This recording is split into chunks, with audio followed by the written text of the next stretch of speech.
بسم اللہ الرحمن الرحیم، السلام علیکم۔ سعودی عرب میں ابھی ایک جو پچھلے دن ایک واقعہ رونما ہوا، محمد مرسل اللہ، تقریباً ہر بندہ اس واقعے کے بارے میں جانتا ہوگا کہ کس طرح یہ واقعہ پیش آیا اور اس کو سزا دی گئی قانون کے مطابق، اور اس کے ورثاء نے بڑی کوشش کی کہ اس کو معاف کر دیا جائے، لیکن مقتولی نے ان کو معاف نہیں کیا اور قانون کے مطابق اس کو سزا دی گئی۔ تو میرا مقصد اصل کچھ اور ہے آج ویڈیو بنانے کا، کہ شاید کم لوگوں کو پتہ ہو کہ انہی دنوں میں ایک اور سعودی عرب میں ایک واقعہ پیش آیا تھا۔ ایک شہزادے گاڑی کے ساتھ روڈ ایکسیڈنٹ میں 2 پاکستانی مزدور ہلاک ہو گئے، اور سعودی کورٹ نے وہی سزا سعودی شہزادے کو دی جو محمد مرسل کو دی تھی۔ مزدور اللہ کو پیارے ہو گئے، ان کا ایک بھائی تیسرا وہاں سعودی عرب میں وہ مزدوری کرتا تھا۔ شہزادے کے ورثاء اور اس کے قبیلے کے لوگ سب اکٹھے ہو کر اس مزدور پٹھان بھائی کے پاس گئے اور جا کر اس کی منت کی، معافی مانگی، اور سر کے جو پگڑی وہ اتار کے اس کے قدموں میں رکھنے لگے، تو اس کو ان کے اوپر رحم آ گیا، تو اس نے ان کو گلے لگا لیا اور وہ معاف کر دیا۔ تو کہنے کا مقصد یہ ہے کہ کورٹ نے تو اپنا کام کیا، پرنس کے ساتھ بھی وہی قانون نے برتاؤ کیا اور محمد مرسل کے ساتھ بھی وہی قانون نے برتاؤ کیا۔ دونوں کو وہ سزا دی گئی۔ کوئی کسی کو یہ نہیں سمجھا گیا کہ یہ پرنس ہے، اس کو معاف کر دیا جائے، کہ اس کو سزا نہ دی جائے، لیکن نہیں، قانون نے اپنا کام پورا کیا۔ مقصد میرا یہ ہے کہ اگر یہی واقعہ اگر پاکستان میں ہوا ہوتا، یہ کیس کورٹ تک جانے ہی نہیں دینا تھا۔ شرفا نے پہلے ہی مقتولین کو ڈرا کے دھمکا کے ان کو غریبوں کو وہیں پہ معافی تلافی ہو جانی تھی۔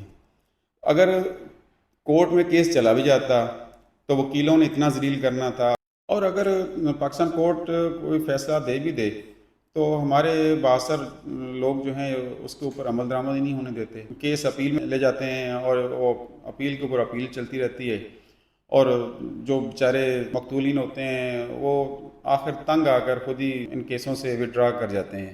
موسٹلی تو یہی ہم نے دیکھا ہے۔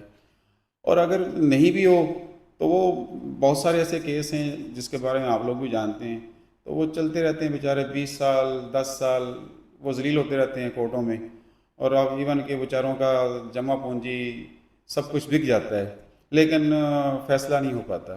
ہماری جو کورٹیں ہیں، ہمارے جو قانون بنانے والے ہیں، ان کو سوچنا چاہیے کہ اگر ایک ملک میں ایسی کئی مثالیں ہیں فورن کنٹری کی کہ وہاں پہ جو قانون ہے امیر کے لیے بھی وہی ہے، غریب کے لیے بھی وہی ہے، تو ہمارے ملک کو بھی سوچنا چاہیے۔ اور یہاں کے بس ہم کیا کہہ سکتے ہیں، آپ بہتر جانتے ہیں اس کے بارے میں۔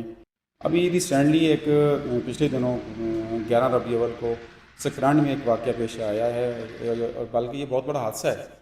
تو میں خاص طور پہ چیف جسٹس اور چیف آف آرمی اسٹاف سے اور پرائم منسٹر سے ریکویسٹ کروں گا کہ اس واقعے کی صاف اور شفاف انکوائری ہونی چاہیے کہ یہ واقعہ کیسے پیش آیا ہے اور اس میں کون انوالو ہیں۔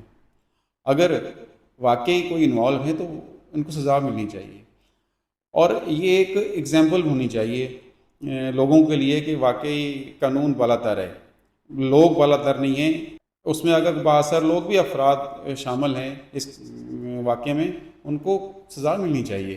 اور اس وقت جو حالات ہے آپ لوگوں کو پتہ ہے کہ لوگوں کا کتنا یقین اب پاکستان کے قانون پر ہے اور نہیں ہے، تو لہٰذا ان لوگوں کا اعتماد کائنڈلی بحال کیا جائے اور انصاف دیا جائے۔ السلام علیکم۔